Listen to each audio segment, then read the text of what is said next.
the DJI Action 2 versus the Insta360 Go 2.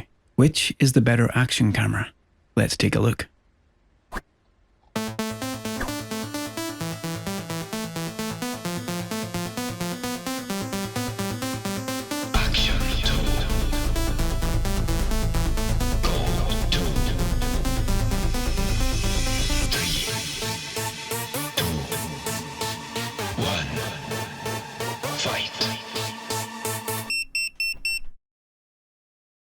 Oh dear.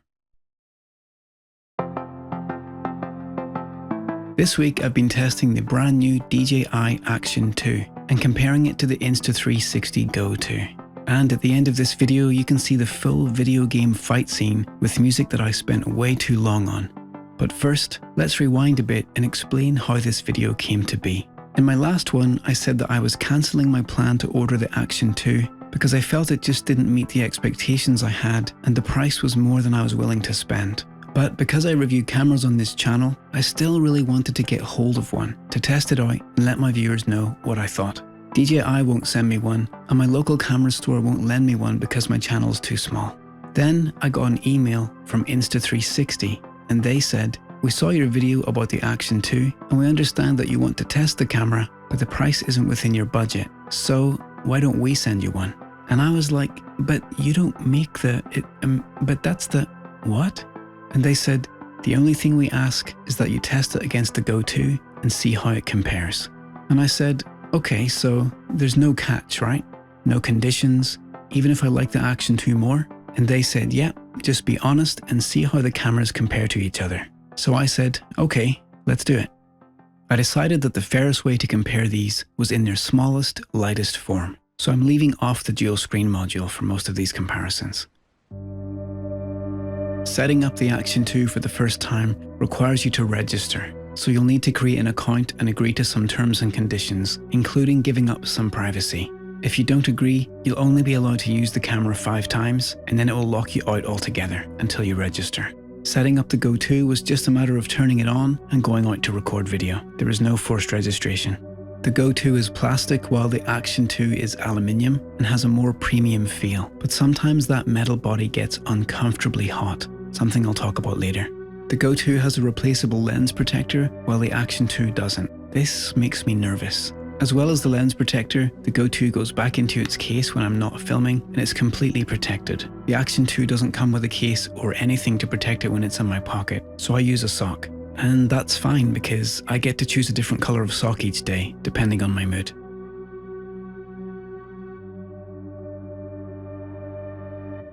The Action 2 has a multifunction button and a touch screen that lets you see what you're filming and change settings.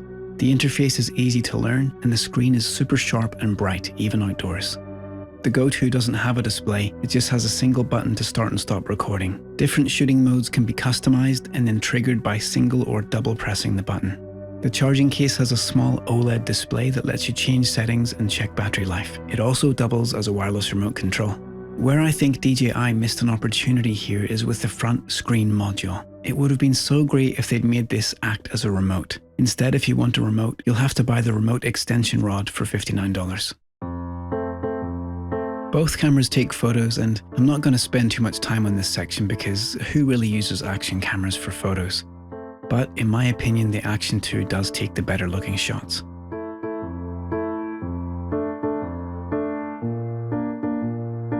Both cameras have really good stabilisation, and both are able to keep the horizon level. On the Action 2, you have to turn on horizon steady mode, and with that you lose a lot of your field of view as it crops in quite significantly. The Go 2 keeps the horizon level all the time and there's no crop. It also gives you the ability to turn stabilisation off or change the aspect ratio after you've recorded the footage. It's kind of like going back in time. Comparing both cameras side by side with the same field of view, I think the Go 2 does a better job of stabilisation. To me it looks a bit more locked in, but what do you think?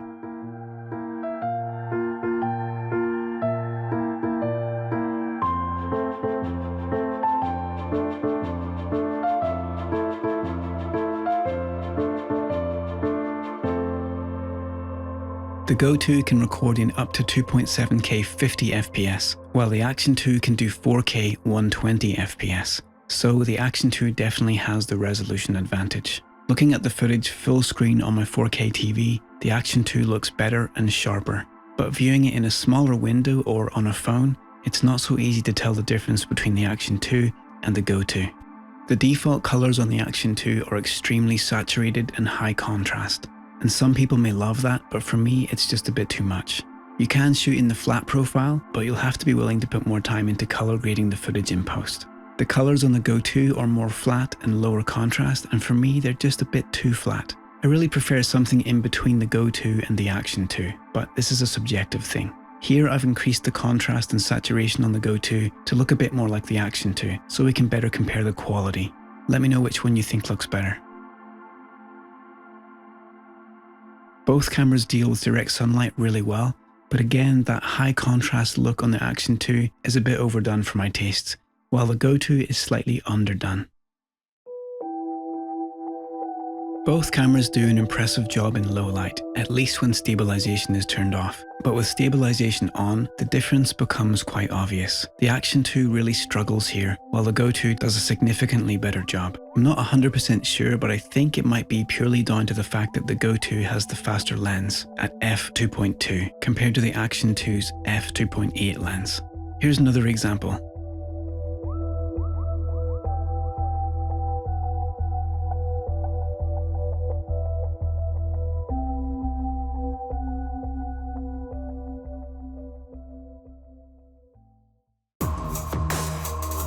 Slow motion is very important to me, and both of these cameras can do 60 FPS and 120 FPS.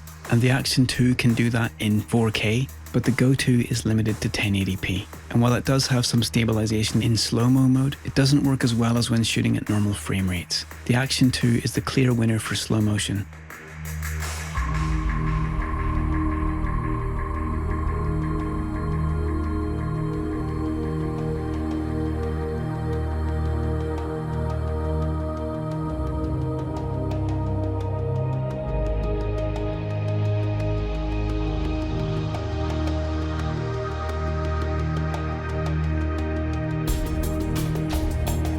Both cameras have onboard microphones, and here's a comparison of those.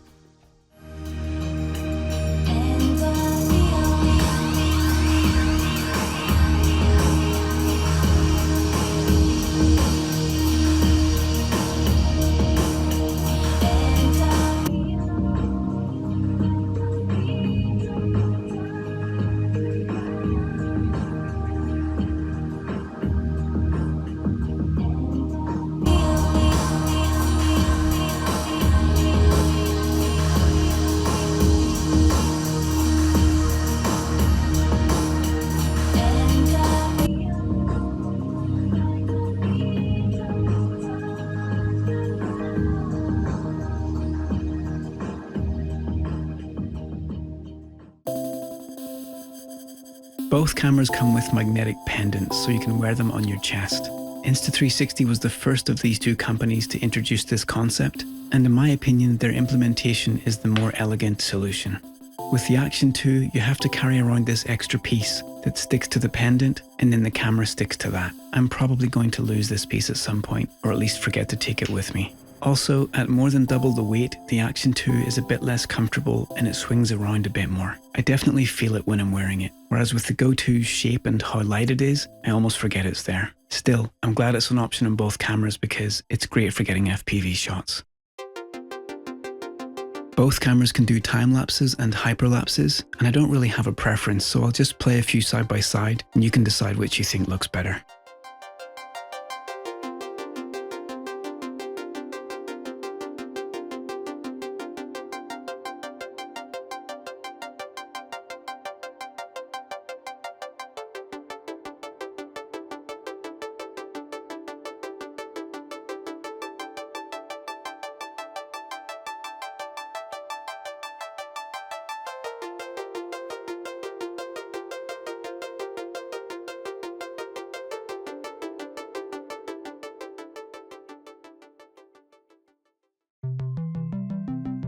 This is a topic of much controversy, as the Action 2 landed on the scene with a lot of criticism for its alleged overheating issue. So I did some tests and I found that yes, it really does have a problem dissipating heat. It's a powerful camera in a tiny form, so heat management is obviously going to be a challenge. But I'm a bit disappointed at just how fast it overheats. At 4K 120, I'm getting 3 minutes and 47 seconds before it shuts down, and that's after sitting powered off for an hour beforehand. Then if I turn it off to cool for 5 minutes, turn it back on and set it to 4K 60, I get 3 minutes and 20 seconds. Unfortunately, even at 2.7K 60, which is the setting I use most frequently on my action cams, I still only get 3 minutes and 5 seconds. Or if I leave it to cool for an hour, I can get almost 7 minutes.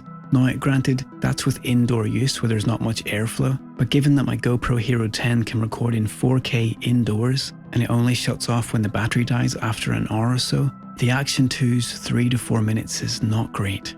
After letting the camera fully cool, I did a test outdoors at 15 degrees Celsius, and at 4K 60 I got 7 minutes and 17 seconds. There's an option in the menu to allow the camera to run for longer when it's overheating, but this is not available on European models, so to be fair, I'm not using that in these tests.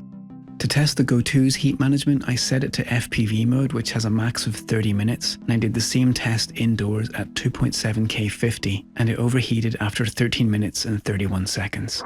Which is 4 times longer than the Action 2 managed at the same resolution and almost the same frame rate.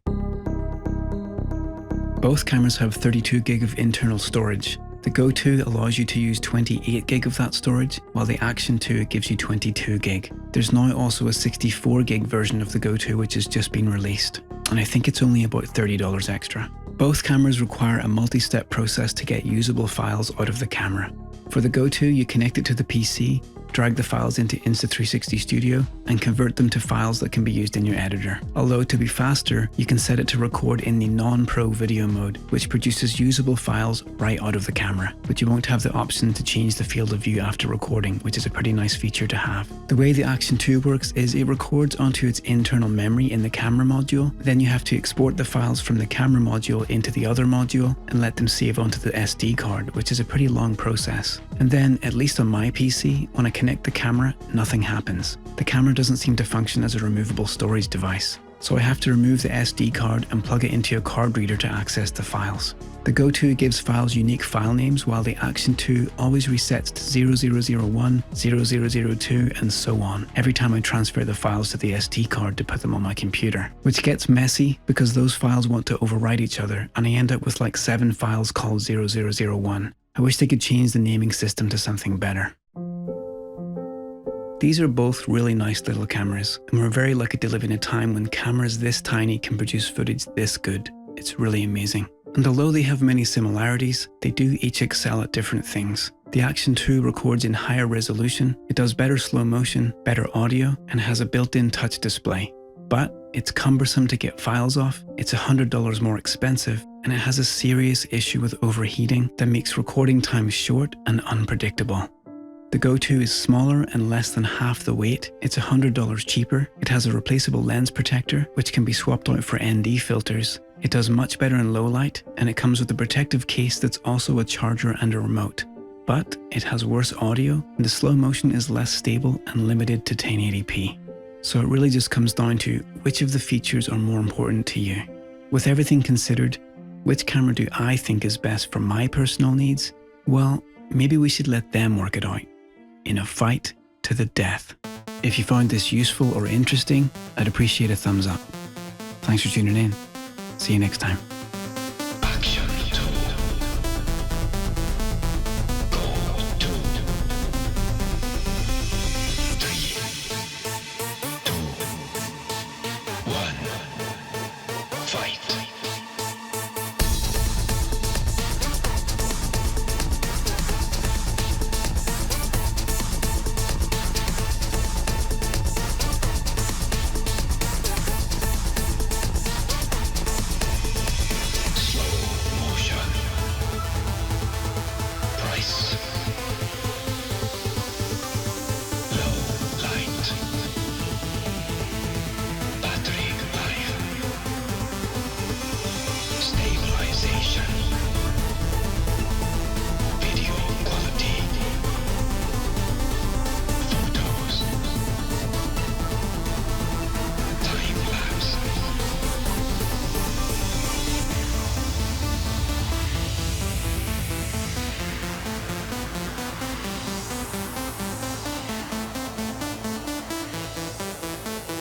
Finish him. Insta360